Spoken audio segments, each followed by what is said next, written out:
Monchi's podcast. All right, man. Yeah, man, welcome. So, how's it going, man? It's been a while. Yeah, man, it's been a while. Yeah, can you see me clearly? Yeah? Yeah, I can see you clearly. I haven't used that camera for a while, so I don't know if there's a blur sometime. Do you see the blur? Yeah. But it's okay. Your voice is the most important thing. Oh, yeah. Yeah, man, how are you doing? It's been a while. Last time I saw you was in Germany, in Hamburg. February. Yeah, exactly. Yeah. It's been I've been quite busy ever since. I had like a busy winter, actually busier than the summer. Wow. So surprising. But quite a few gigs, quite a few cancellation of festivals also this summer because of the rain and all that. Yeah. I think it's been a very rainy summer. Yeah, man. Yeah, definitely here too. Actually, tomorrow morning I was supposed to play in Shankra Festival, and actually it's cancelled. I saw just pictures from streets ripped apart and stuff like this. It looks disastrous. Yeah. But are there any other gigs so far cancelled because of the weather on your side? On my side, there was one small event here in France, and another cancellation because of the police. Like, the police shutting down the party 24 hours before because they come up with excuses like security is not strong enough and all that. Usually, it's just bullshit. They just do this because they don't want it seems like a political decision. Yeah, exactly. Yeah. Often political, yeah. So, yeah. Sad story. I guess in Germany it's the same, right? I think. Yeah, sometimes I think it always depends on the local institutions and stuff like this, how good you can connect to the people working there on a personal level. So in some districts you can have really bad luck with all the institutions, and in some really good luck. Like it's you need to take care a lot that you stay on a good level with the people and that they like you and that you care for everything they say and you need to lick their asses. And oh, man. Yeah, and if you do this really responsibly, then I think everything goes well. But yeah, if not, it's kind of the same for us here. Like in Toulouse, we organize actually outdoor parties downtown in like big parks. Daytime, so it's like midday to midnight, and we do that legally. So we have to be, hand in hands with the town hall, the mayor of the city, right? Even though it's the guys from the right wing. Oh, it was and it's not a guy from the seems left like wing. a tough business. Yeah, it was hard, but actually he just trusted us somehow. I don't know how, but maybe our face are pretty okay looking. Just on the face. I have no idea, man. Yeah, man. I saw the election results yesterday or something like that from France. Yeah, man. We were super happy. Completely unexpected. We just thought like, it's everywhere in Europe, the extreme right, the conservatives and fascism is taking over, and they're gaining more and more percentage in polls every year, And we were heading to that direction very fast here in France.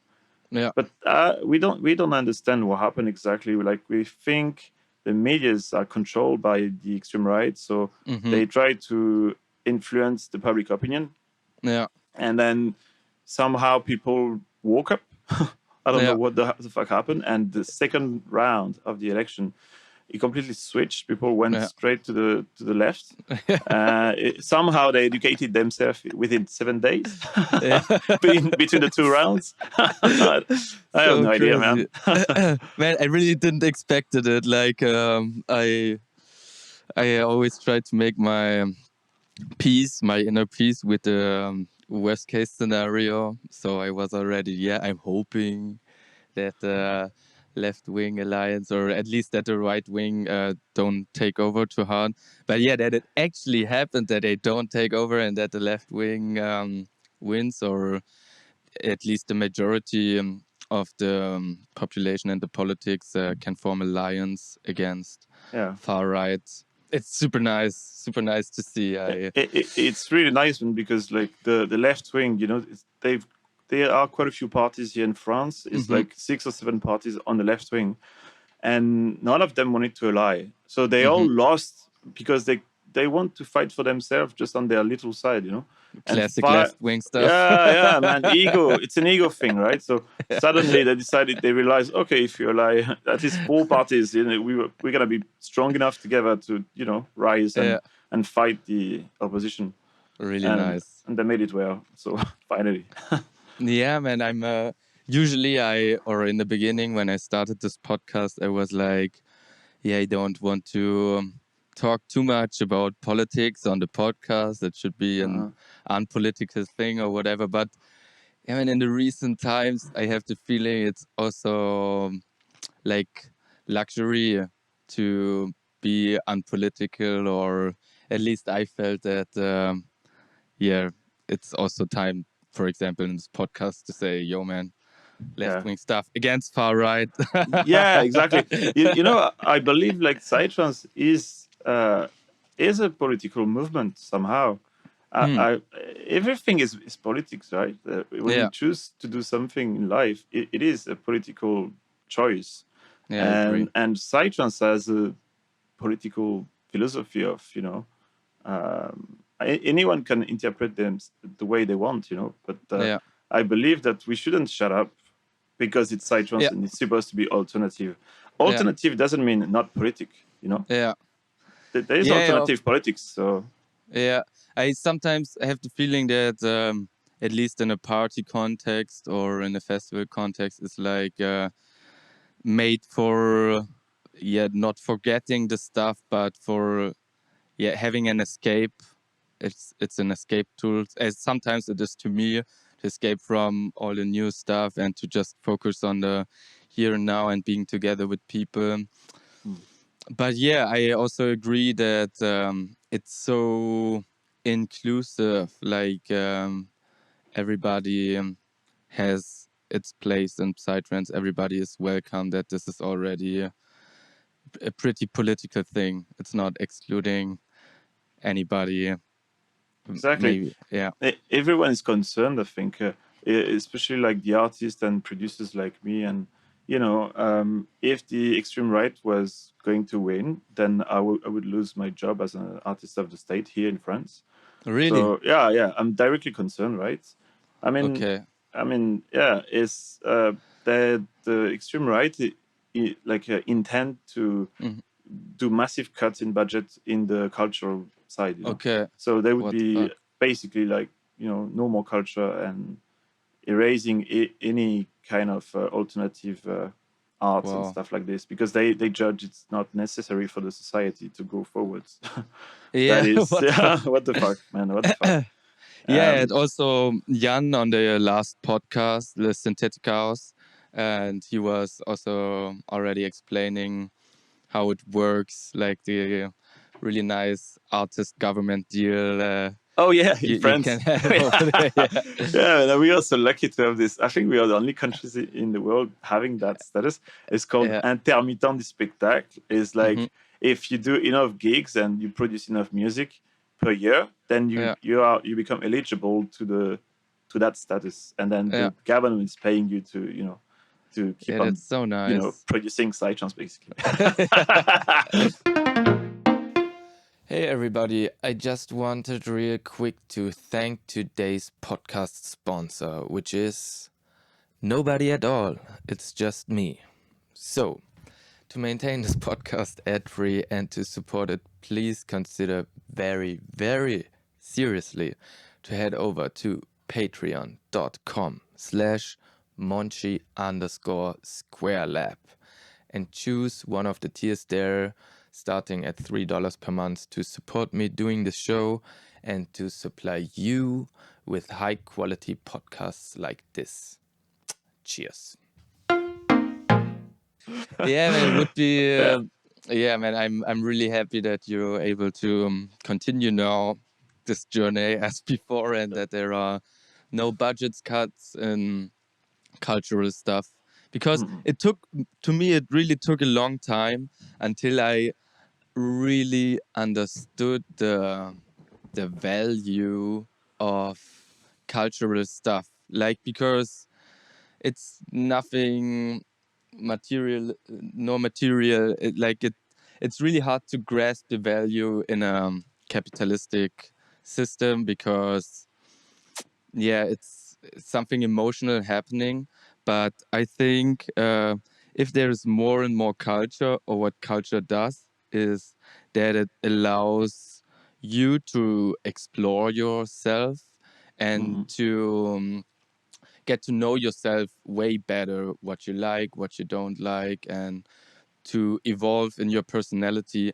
And in the end, I think that if everybody makes experiences like this and exploring themselves and others in that way, that this in the end leads to a better society at all. So this is the cultural benefit. I just recently had this thought, Yeah, and before I was yeah. like, I don't know, or I don't have any words for what the value of making music and stuff like this is. I think we all realized the value of art in general during the COVID time. We realized like how music brings people together, art in general brings people, even cinema and all that brings people together. And if you take this off, then what's left, to bring people together, Yeah, it's like, you need that to have a healthy and happy society, obviously. yeah, But yeah, some people don't realize it and they think it's not. yeah, yeah. It's so great. I mean, it even took me really a while until I realized what the value of art is, because it's so hard to grasp. I think it's such an abstract thing, at least to me. Maybe it's different for other people. Yeah, to me, it was not that abstract because, like, you can see people on expecting the weekend, waiting for going to the concerts, going to, gathering with other people who share the same passion. So you can actually feel that people really have concern about, cultural events Yeah, and music and art and anything, around that. yeah, I So agree. I don't know. It's hard to quantify to Yeah, to know exactly how much it is, yeah, But I believe it's a lot. yeah. That's it. I agree. I agree. Man, I think at this point it would also be nice if you could introduce yourself to the audience. I mean, probably most of the people listening know already who you are, but maybe for those who don't, Okay. like about your project and or Yeah. projects. So I'm Joan. I'm the guy who's doing a Zeridium project. I created that project in 2017. It's like it started full on. Now it's a bit more groovy, nightish, but it has a lot of influences from drum and bass, blues, techno music. I mean, lots of my inspiration, all the type of music I love. I try to put it into that music.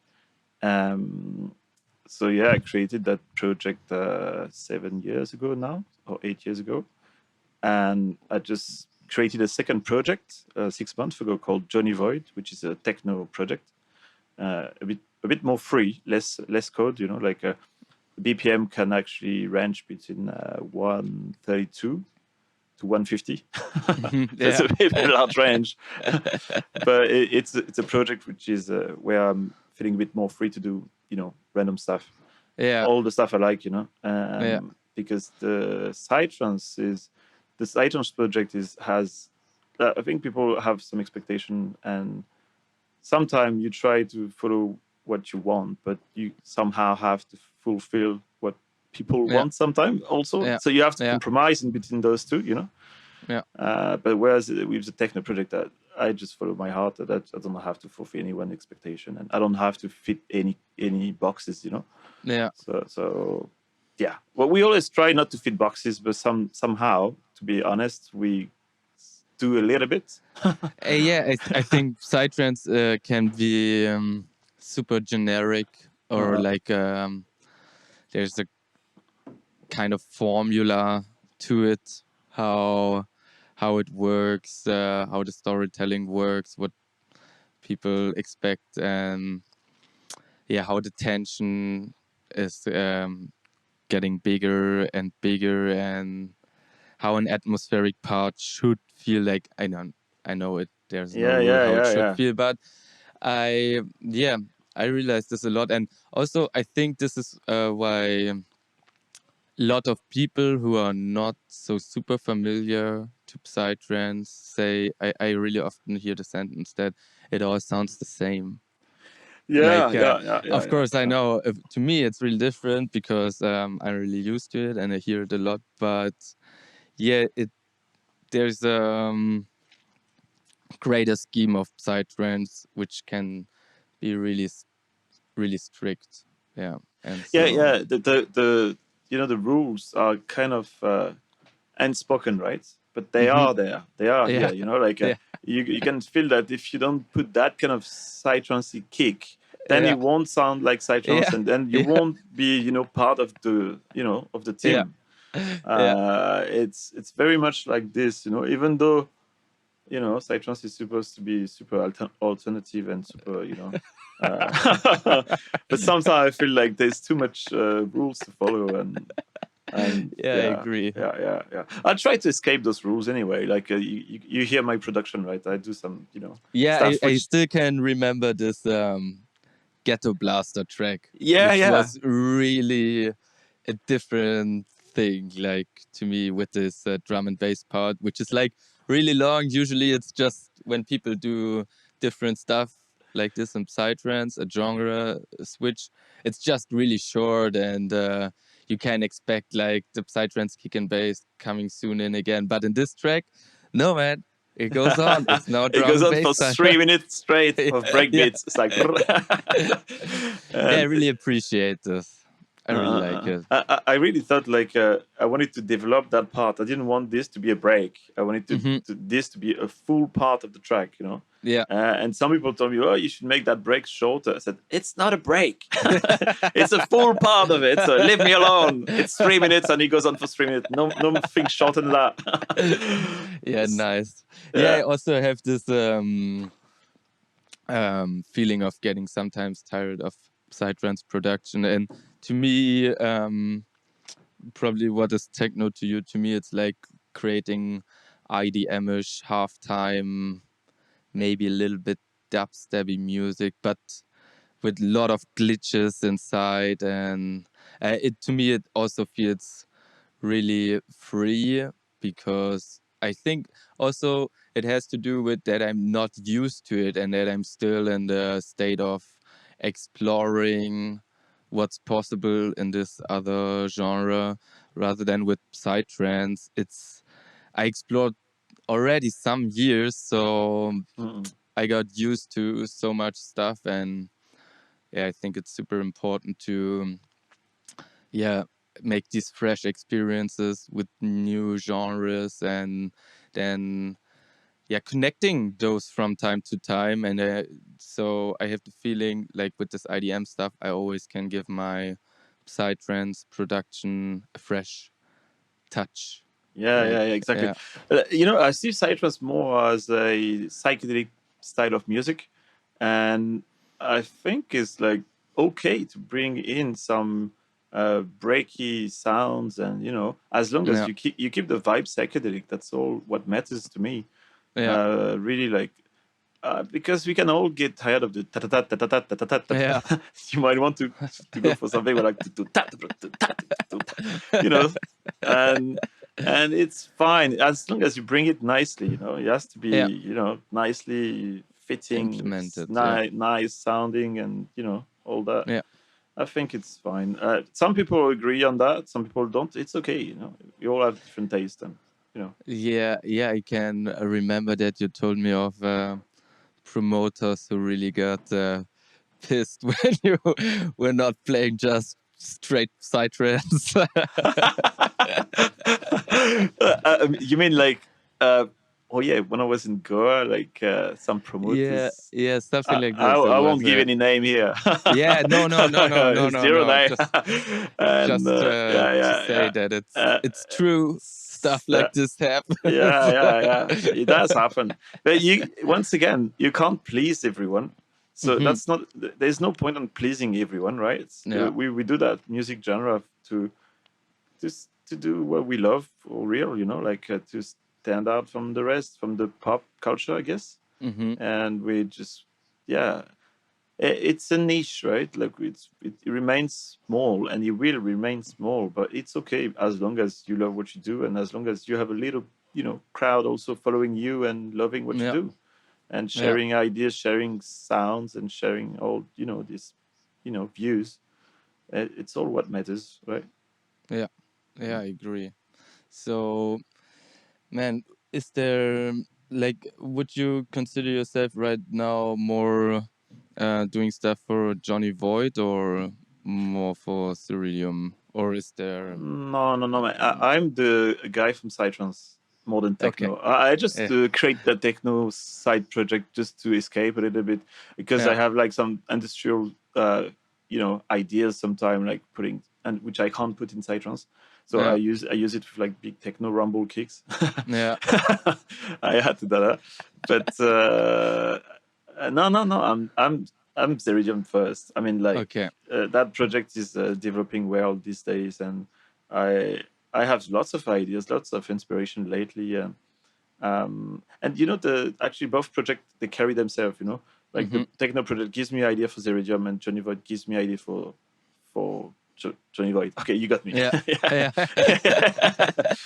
But yeah, no, I'm planning quite a few releases for from September. Actually, I'm making all the music this summer and Mm-hmm. releasing everything September, October, November. That's Oh, for me right. is the best time of the year to release, I guess, because Yeah. festival organizers they kind of go around and look for Hmm. artists around this time of the year. Yeah. Never thought about it that way, but Yeah. makes totally I, sense. I wouldn't release anything as an advice. I wouldn't release anything in summertime, like July, Yeah. August would be the worst time. Everyone's at parties. No one is really checking what's going on Yeah. online. Yeah, Yeah, but sometimes I think like, or at least to me, it was like this when DJs checking stuff getting released in summer so they can like last minute wise bring your music to another festival. Imagine you're releasing a really fresh tune in the end of July, and then some artist playing at Ozora is like, whoa, there's this really fresh new tune. I could play at Ozora. Yeah, it's like a really, yeah. This could happen. This could happen. But yeah, usually, I try to release that very good tune either May or June, so hmm, that people will have it for the summer season. yeah, There's not many DJ going. I don't know, but I don't yeah, know many people spending end of July looking for new songs and stuff. yeah, I think people are on the roads at festivals.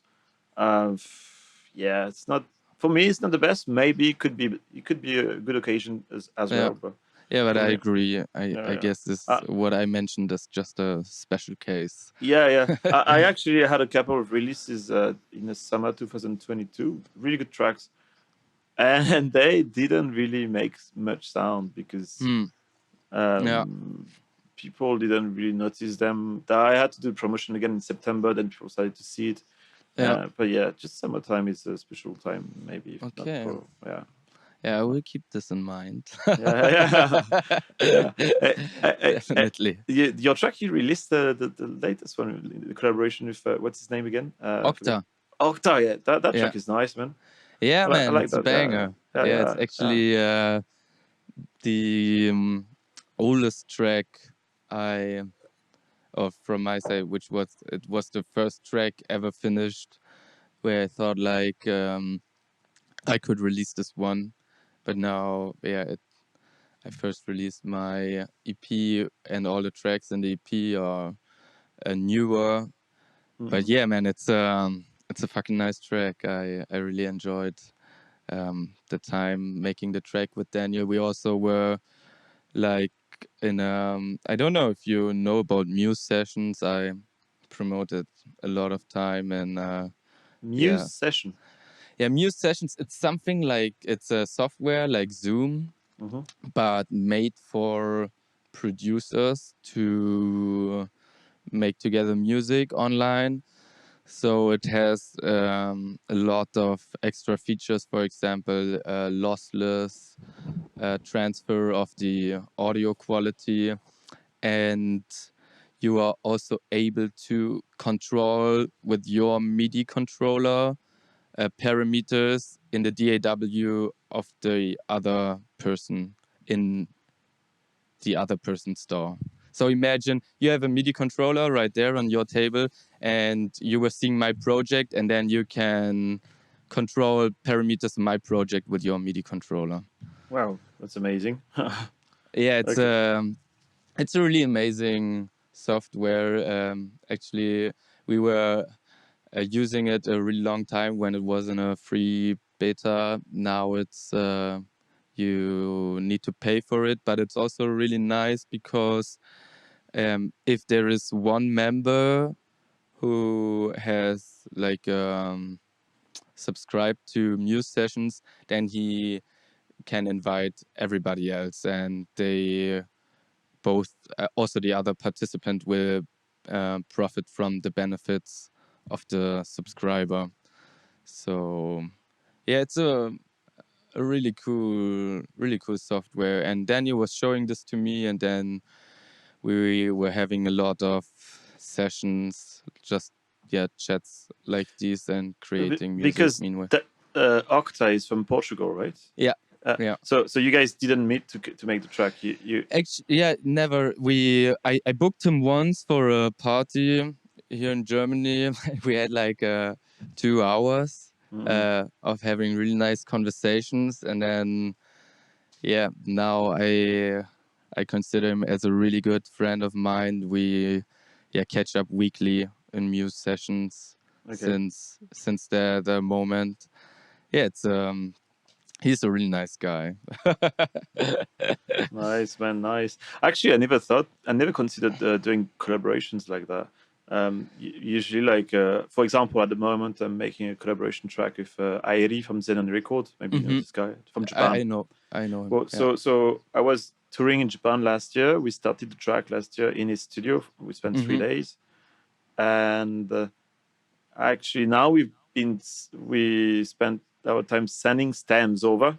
Yeah. But we could have considered actually doing a real session using that software. And yeah, man, know, it's great for this. I mean, sometimes I prefer to work alone, or it's hard for me to work with somebody else's all the time next to me, just because of my weird brain, and I'm over reflecting on what I'm doing and if it's good or not. So sometimes I prefer doing it alone.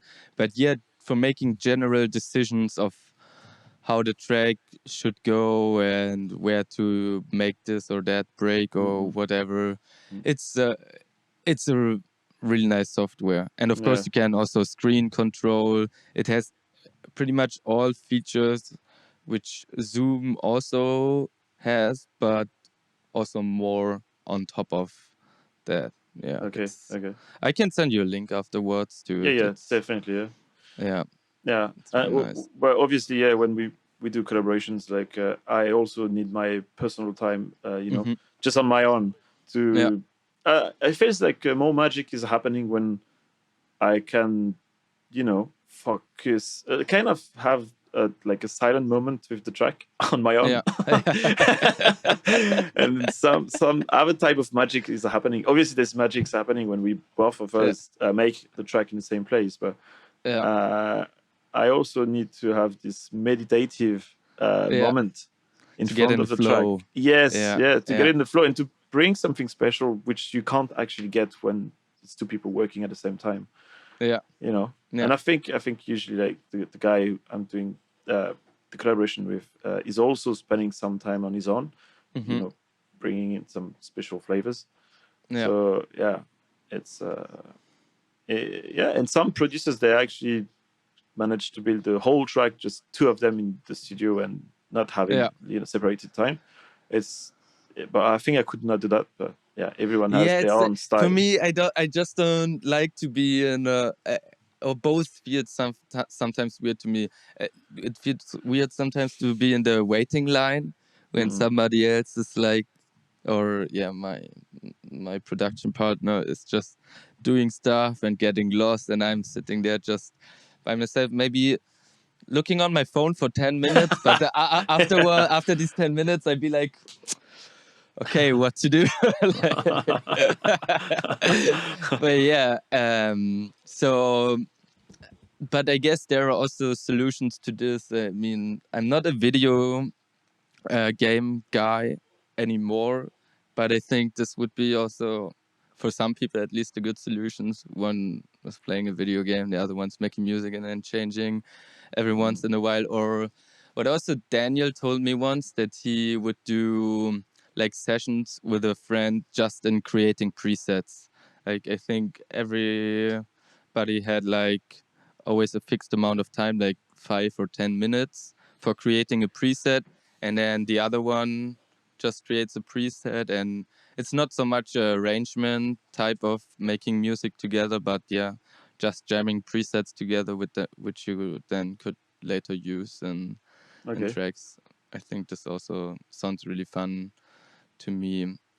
But yeah, I to me it gets always boring when I wait too long for somebody else. Usually we do one channel each, like we kind of do one sound design, arrange it quickly, and then the one goes, and then we go like 10 minutes each, 10 to 15 minutes each, like that. Sometimes I need to make a call for 1 hour, so I just walk out of the apartment, and then the other one spends like 1 hour making something, and then when I come back, he goes to eat something. Grab some chicken in the fridge. Also nice. If you have something which you can do perfectly in the spare time, then it's, of course, it's super okay. But just sitting there, I mean, I think it's also a personal thing. I don't want to judge it too much, or any producer partners who be like, man, but this is our grind. I'd be like, yeah, it's okay. But I think like sometimes I got to learn like great stuff from others, watching what they do, like I'm like, wow, I would have never done that like this, but that is working nicely. Sometime. For me, it's kind of okay. It's just that producers I made collaboration with, I usually live in different country, so we can't really sit at the same desk, obviously. Muse session is definitely a good solution for this. Actually, I'm thinking about maybe getting also this guy who developed Muse sessions on a podcast to get a little bit an idea of the history and how it started out for him, because it really changed my life. Man.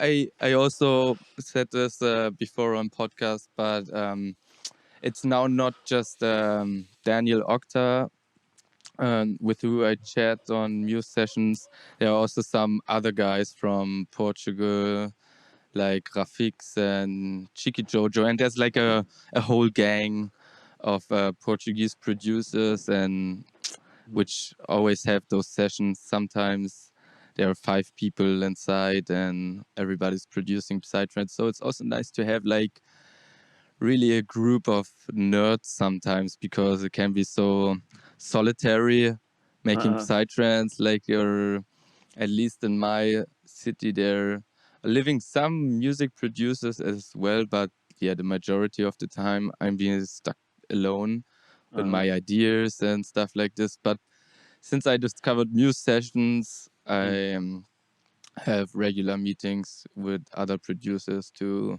exchange ideas and stuff like this. It's really cool. Yeah, I also think about the aspect of touring alone when you're a Psytrance producer. Like I compare with my friends having a metal band, rock band, and all that. They are 4 people. they go around, like four of them, having fun, supporting each Yeah. other's, and basically like visiting the world, but just with friends. Yeah. When you're a Psytrance producer, you just go around the world by Yeah. yourself. If you get lucky at parties, you get to meet other artists, other DJ, or other people that Yeah. you know, but sometimes you don't. Yeah. And it's like it could be a very lonely path, Yeah. either in production or in touring around. It Yeah. could be. So you need to find solutions and find tricks to Yeah. actually, keep like a social link Yeah. to like people and artists and Yeah, this is also for me one of the reasons I started this podcast, because I listened a lot to a podcast of Mr. Bill. Maybe you know Mr. oh yeah, Bill. yeah, yeah, the guy Yeah, who the American guy yeah, yeah, producing yeah, dubsteppy stuff. Yeah, he's really yeah. killer producer. Yeah, he's a killer Oh producer. Yeah, my god. definitely. And he also had a podcast. And yeah, just last winter, I was hanging around a lot on my own, and I was listening to this podcast, and just producers or people related somehow to the music industry were chatting, and it gave me such a nice sense of companionship, and just to listen to two people nerding about music, that it really helped me to a little bit decrease this feeling of being so alone, or lonely with this passion. Yeah. And so I think there was nothing like this in Psytrance. So I thought it would be a cool idea to start this. Also, I thought that I really enjoy catching up and connecting with other artists. And before, I was doing this by inviting them to parties and booking them.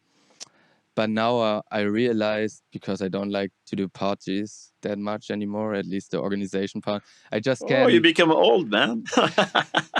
Yeah, a But you little have bit. duties now. You have a kid and everything. Yeah, I Yeah, with the understand, kid. man. I remember when you once told me that there was a point in time where you needed to decide on what to focus. Like, you can't do decoration for a party, can't do organization of a party, can't do music, can't do promotion for a party, all that stuff at once.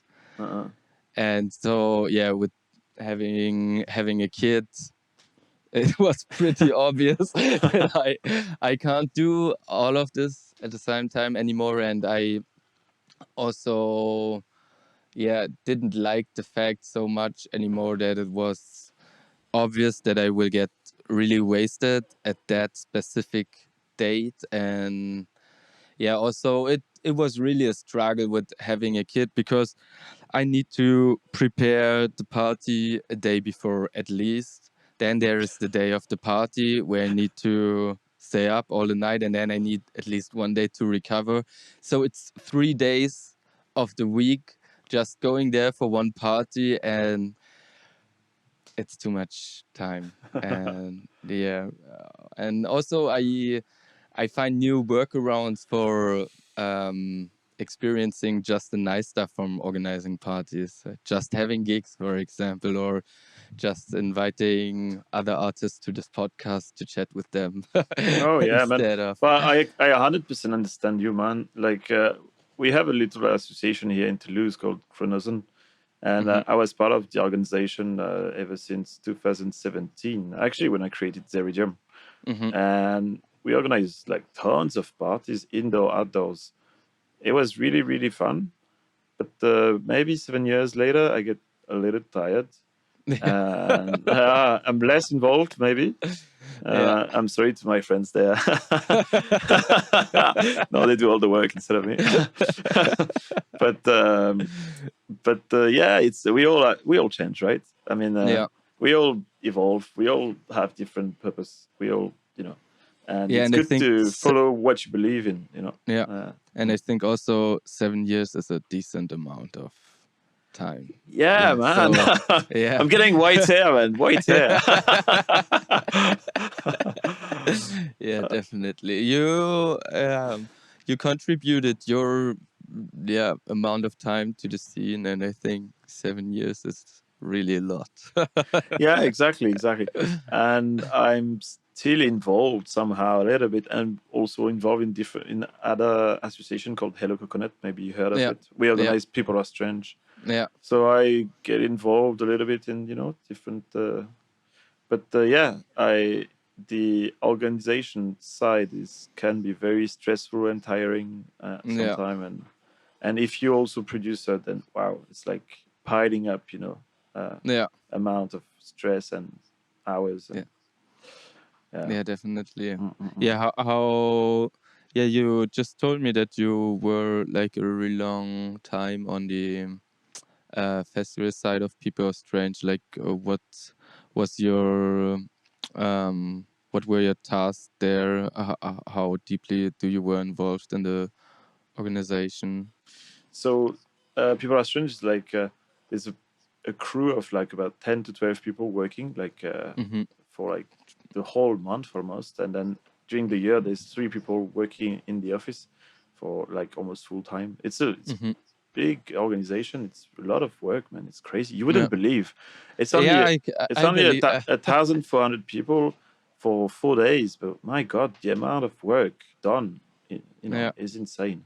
the whole Yeah, infrastructure and yeah, man. So I was mainly, I guess, involved in the artistic direction, like mm-hmm. choosing artists, playing on the lineup and stuff like that. The owner of the festival is a very close friend of mine, so we Mm-hmm. always, chat and share opinions and Yeah, give advice to each other. Yeah, and I play at the festival every time, mm-hmm. and I help before and I help after, and yeah, So basically, yeah, like building up. multitasking. Yeah, multitask. Yeah, Building up the stage, building Uh, down the stage, artist care and stuff like this. yeah, exactly, man. Just in general, feeling responsible that everything is going all right, I guess. Yeah. Sometimes receiving artists, taking care of them. We had like last month Nuki from Bom Mm-hmm. Shankar, and just took care of her the whole time, and Yeah, it's really nice. I like that, like not doing the same stuff every time, like yeah. you know.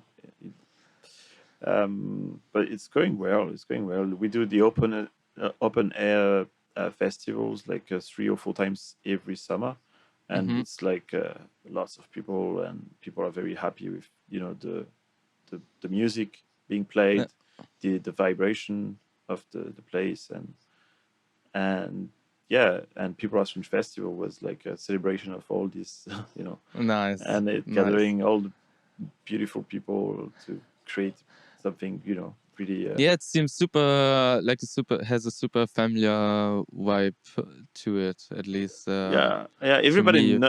at the end of the 4 days, everybody know each other, and it's like I don't know. There's so much positivity there. It's insane. It's hard to describe. It was like it took a long time, to recover from this after Yeah, the festival was finished. Like we kept that vibe for like several weeks. Like yeah. The still there. afterglow. Yeah, Yeah. yeah, yeah, Um, yeah, and it's really nice to be able to do that in 2024. Like yeah, lots of countries they can't do that for political reasons and for yeah, budget reasons, and but yeah. we are Definitely. we are very grateful to be able to do that. We don't know how long for, but as Mm-hmm. long as we can do it, we are happy and grateful. Yeah, Um, yeah. Nice. Yeah, I was also involved or still involved in a festival here in Germany. But yeah, I also experienced this as with the time more and more tiring because yeah, in the beginning, like 5 years ago or something, it was all like new and exciting, like building for the first time a festival stage and making these bookings and stuff. But now with the fifth year or the fifth edition, I think it's this year, it really tired me a lot because I just realized more and more that it's a nice festival and that I really want to participate in that festival. Also, a little bit as a guest, you know, Okay. but it's really hard with all the responsibilities. Like, for example, last year I had the feeling it was like going there a week before, whatever, building up the whole festival.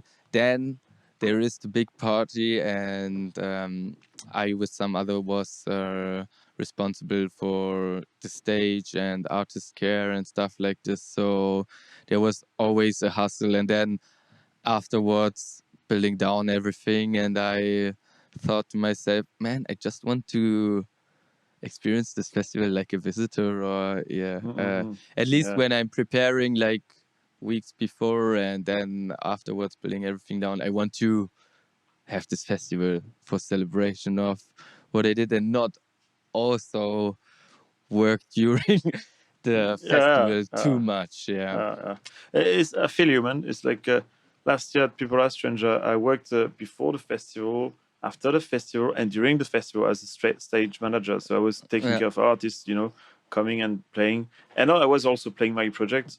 So it felt like I was working the whole time. I couldn't really enjoy. This year was different. We added like an extra day, so I was actually more free. And but Nice. sometimes you have the passion for creating like a psychedelic event, and when you get there you can't actually enjoy it because you have all this work to do and all these tasks to to fulfill.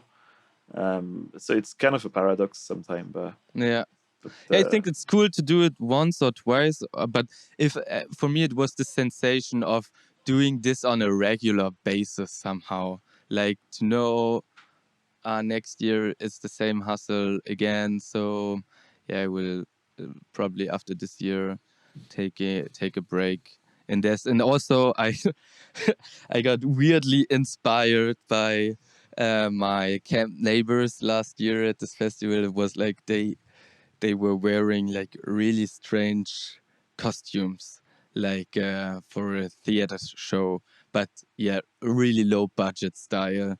And they were passing around like nose sprays with all different white powder inside, ketamine, speed, whatever. They were like, uh, we have a theater show in 1 hour. They were with the nose sprays like this in their costumes, and then like, theater show in 1 hour. And I was like, okay, man, I gonna watch what happens. I need to see what these fucked up people will present. And they also did like improvisation, and man, it it was pain.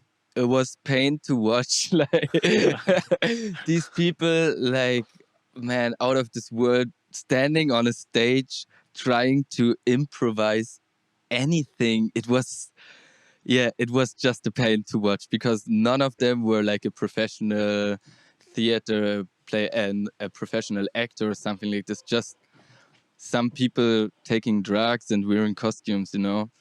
And when I watched those guys, I was like, man, it can be so easy to get a free ticket for a festival. why do I take all this hard responsibilities and weeks free to go to this festival if it can be as easy as this? buying a ticket. So I had the idea of maybe making something like sound design session or sonic travels, like in the middle of the night somewhere at the festival, where just jamming enables basically a little bit, some psychedelic sounds, and maybe talking a little bit, 1 hour, and this is my ticket to the festival. Oh yeah, sounds nice to me. But that's pretty good. I mean, you mean like as a little conference or something, like sharing ideas like a show, Okay. Maybe, I'm not sure. I could also do it like with an educational touch, but then I would prefer to do it during the daytime when people are actually can learn something. Or I do it maybe in the night with not an educational and just for the experience, maybe also with some visuals, and then just me tweaking knobs live and exploring weird sounds. Because this is what I really enjoy when I'm sitting at home, just making these really long sound design files, adding tons of effects, and then just listening to it. It's a really nice sensation to me, and yeah, why not share this with others? And why not, even if I can get a free ticket to a festival? Yeah, exactly. Or if you even if you can get paid for doing that, maybe. Also, Who man, and knows? I also really funny. I met a guy who who made a thing. It's like a big coffin. So yeah, you can lay inside, and it's out of wood and really big, and you can lay down inside, and then it's all dark, and there are like two really big subwoofers and two speakers inside. And I also um found this thing at the festival. It was like an altar or some religious thing. There was a red carpet towards the coffin, the sound coffin, Okay. and with candles at the side, and was like, okay, am I dying now? And then you lay inside, and it's like this really immersive experience where just like really subby ambiences are run through those speakers. And I thought it would be a cool idea to also make some music in quotation marks, or yeah, just some sound collages for this kind of stuff. I'm pretty curious. Yeah. Yeah, it's pretty cool. I mean, there are already some people having the radio station inside the festival, and like Mhm. interviewing artists and stuff like this. But yeah, it could be implemented with like a little conference Yeah. and little workshops and stuff like that. Yeah, definitely, man. Yeah. It's a nice idea. Mm. So, is there any production technique you recently discovered, or what's production wise on your mind at the Yeah. moment? Oh man. It's a lot of things, lots of things. I loved lately that VST called the Infiltrator. You know this. Mm-hmm. This. I don't know why many people knew it, but I didn't know it, and Okay. it's so creative. It's insane, man. I create my sound design with it, and I when the track is almost done, I I run the full track inside Infiltrator again, Yeah. and Yeah. then I Yeah. export it and then I put it inside the project, Mm-hmm. as audio, and just doing this again and it's like reprocessing, the Yeah. track, Yeah. and Resampling. Yeah. yeah, Yeah. yeah, Yeah. Yeah. Yeah. resampling, reprocessing, and I'm doing this a lot with. I was doing reprocessing, resampling with Mm-hmm. Serum and Vital, like Mm-hmm. creating sound design up, putting it back into the oscillator, Yeah. and then designing again. But now it's literally like the whole track going Yeah. through it and then resampling it, back in the project, and sometimes Nice. 2 times or 3 times. Yeah. Yeah. In German bass they do this a lot with the bass. They have this very Resampling it all the time. yeah You mean? Yeah. very heavily processed bass, Mm-hmm. neuro bass, and I think I kind of pick that trick, Technique. from Yeah. from there.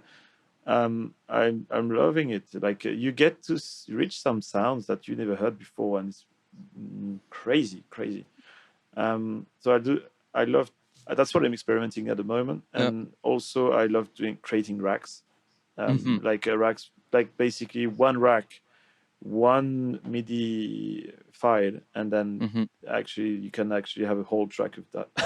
Okay. Okay. Because in that rack you have like 10 synthesizers Okay. playing randomly with like a LFO choosing different Mm-hmm. channel, Yeah. um, and then after that there's another rack on the same channel, right? Mm-hmm. Another rack which is triggering 10 different effects, so either phaser or glitching, Okay. or it's like, and it's also Wow. picking at random, like that.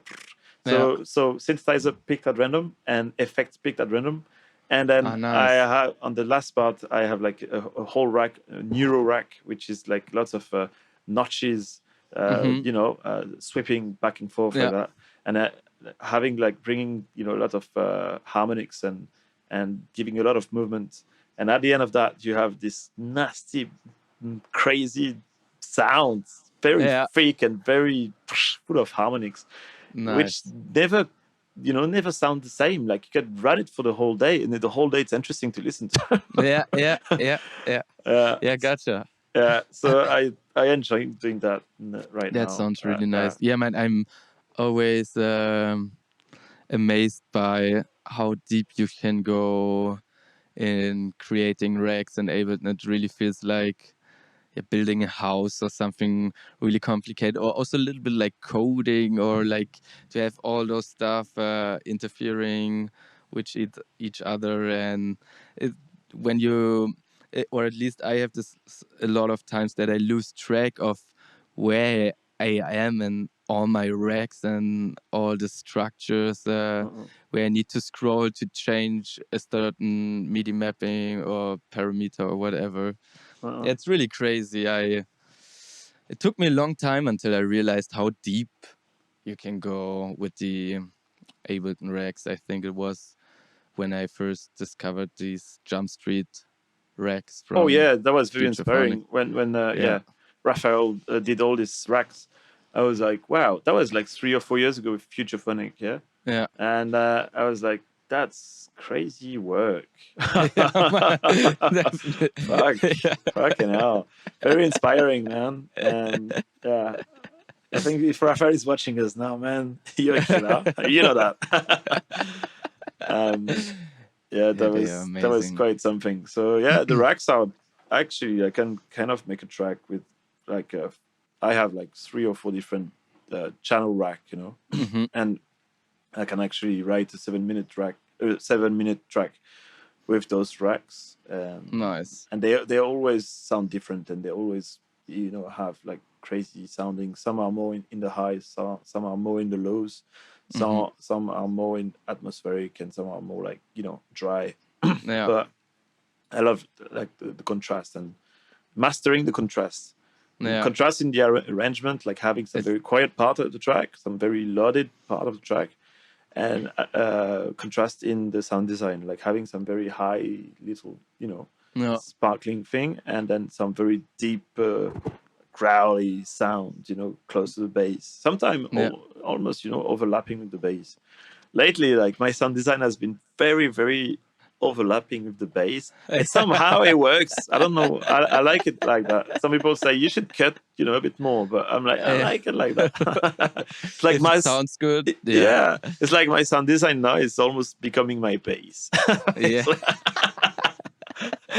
Nice. but yeah, Yeah, this also this that you said that everything's so random reminded me of a friend who was really mind blowing when I revealed him that actually Psytrance, it's all random in the beginning, like and it reminded also me when I didn't know how to produce all the stuff. I was like, how they do like automate each parameter like that, it sounds so sick. And now with the years I be like, okay, it's all random. yeah, They don't do this intentionally. It's yeah, just the yeah, machine making everything yeah. random, and I, this is how it sounds. I think that the genius behind that is so creating machine which is going to create lots of randomness, right?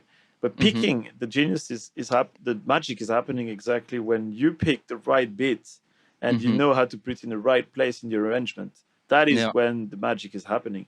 Some people know very well how to do, some don't know so much, and this is Hmm. how you get to see who has that talent, who has Yeah. that sensitivity, to pick the right piece of sound Yeah. and to create a dialogue with other towns. Yeah.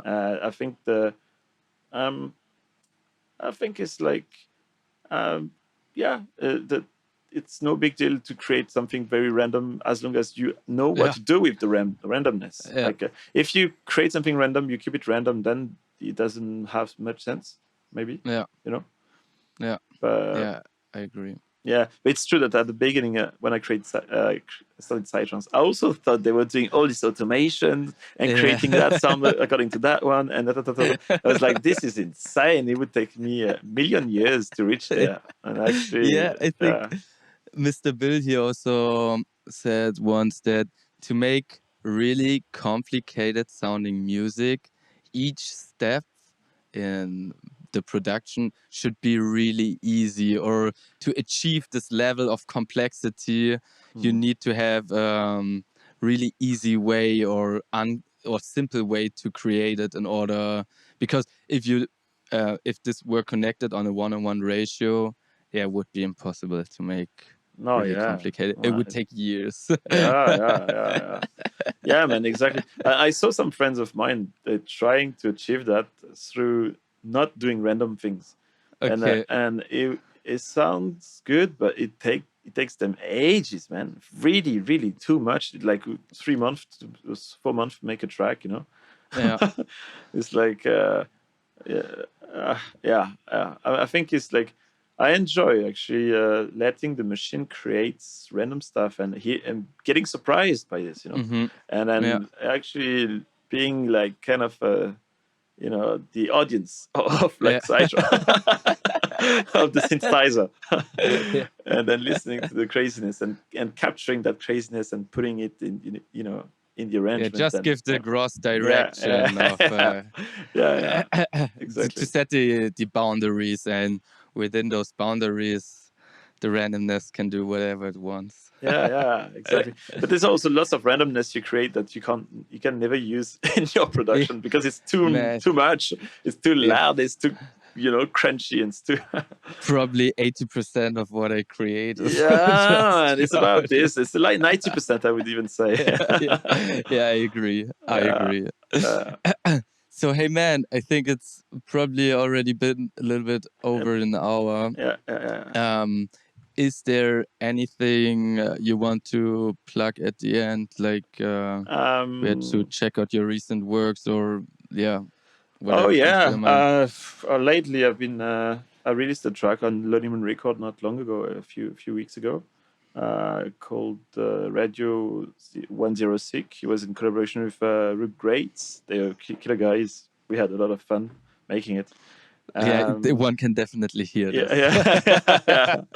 And I have like an EP coming soon on. It might be a Xenon record, but I'm looking at the labels.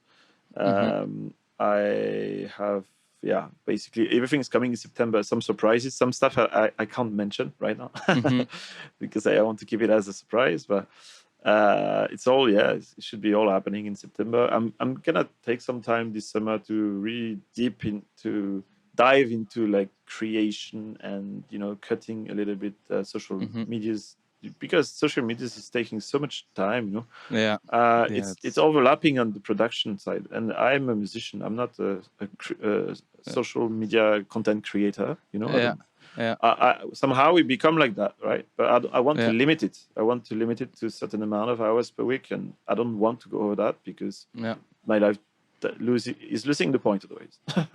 I'm not gonna. Sounds like a good idea. So like lately, Instagram and all that has been taking away my focus from music, and I don't like that. So I want to just really focus on music, and it's okay to be off social networks for 1 week. Definitely. And just dipping into like sound and creating and not getting disturbed and fitting the music, as much as I can. I agree. And so that's the plan for this summer, and basically. Nice. All right, then. Sorry. Yeah, that's all. that's okay. My fan you heard. Maybe the song. All right, then. I really appreciated that you do this podcast with me. You came along, really nice, and I probably just cut it here.